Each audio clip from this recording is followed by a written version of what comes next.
This is Christy at the West Regional Branch of the Mobile Public Library, and today we're going to work on learning embellishments, or accents as some people call them.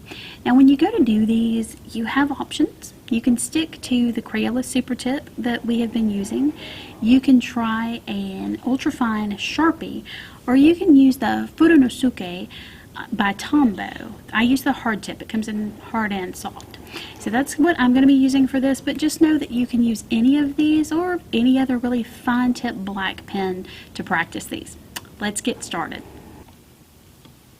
Alright, so for our embellishments today, we're going to use the Furunosuke hard tip pen that I mentioned from Tombow, and we're going to start by learning some basic banners. Now I have pre-drawn mine using a ruler, but if you want to just go with the flow, you do not have to do that, which typically I don't, but I wanted to make sure it was lined up for you all. So we're just going to make a nice rectangle. And this one I think was roughly 3 inches long, maybe an inch wide. And see, my lines aren't perfectly straight, and that's okay. You can fix it or you can leave it. So there's our rectangular box. That's how we start. Come in just a little bit. See right there? So you're going to make a right angle. Come out. And that's probably what, maybe an inch or so. And you're just going to make a straight horizontal line. Then we're going to angle back this way, as though we're making a really wide V, sort of. Okay? Connect that, and then another horizontal, and you've got the tail for your ribbon.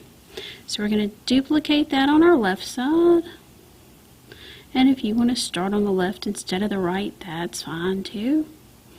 And don't worry too much about making your tails exactly the same. Just get them approximately, as long as they look similar. And then the way it would work is you would write your word here in the banner. So we're just going to write congrats. Now you can actually do these banners with the super tip markers we've been using for all of our projects, our hand lettering projects, if you want color. But if you want black to be the outline, you can fill in all of this with whatever color you like.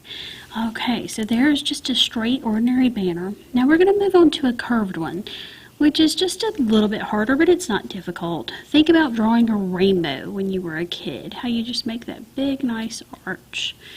And the bottom one needs to follow the same trajectory, and then you just connect them. Alright, come down just a little like we did above with your horizontal line, but it's going to be at an angle this time.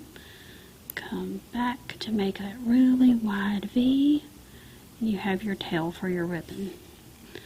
I'll do the same thing on the left side. And you might notice, I don't know if you can see, I'm not exactly following the pencil lines, which is fine because you can go back and erase them. Just make sure that if you draw in pencil first, you keep it pretty light so it doesn't show up.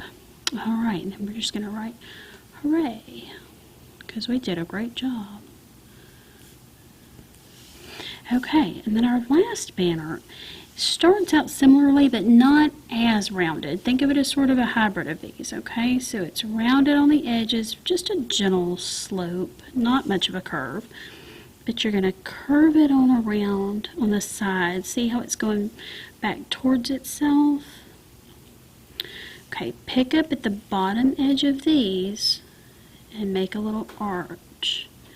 This is going to be one of those pretty banners you see that has the underside here. So connect it and go ahead and start filling it in. It's fine, because this is the shaded shadow part of the banner that gives it dimension. Come down right as that would make the corner to go into the shorter line. Pick up there with our horizontal line, and we're going to do basically like we did up here. So we're going to come in, come down, but this time you want to pick up under this bottom and make it slightly curved as we go back.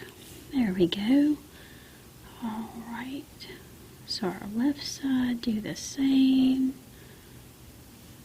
Catch it down here to bring it around. And then these little guys, be sure to fill those in, because it gives you shading. Now if you were coloring this, you could just make this a darker shade of the color, or you can leave it black, or use a dark gray. Whatever you like is just fine. We're going to write celebrate because we're going to have fun with this today. Alright, so there's 3 basic banners that you can use on any composition.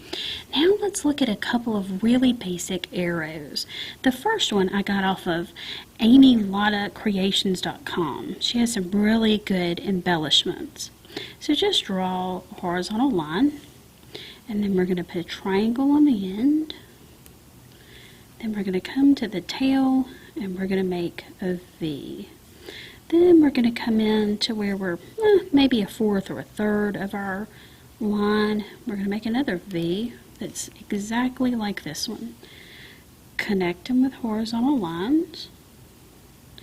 And then you're going to have angled lines the same way as those. And you can have as many or as few as you like. And put some little dots along here, top and bottom. And you can even fill in your little arrowhead.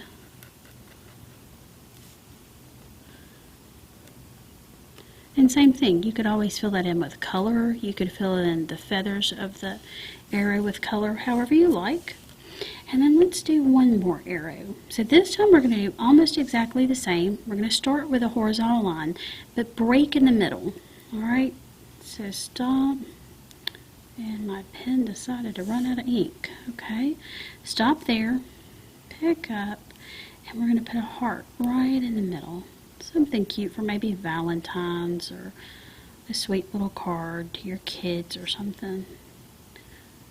Alright, and then we're going to put our arrowhead on, and this time I think I'm just going to leave it blank. And this time go down here, and we're just going to leave off the little feather effect.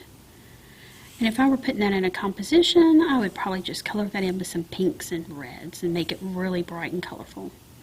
Alright, so that is all for today's embellishments, and hope you enjoyed.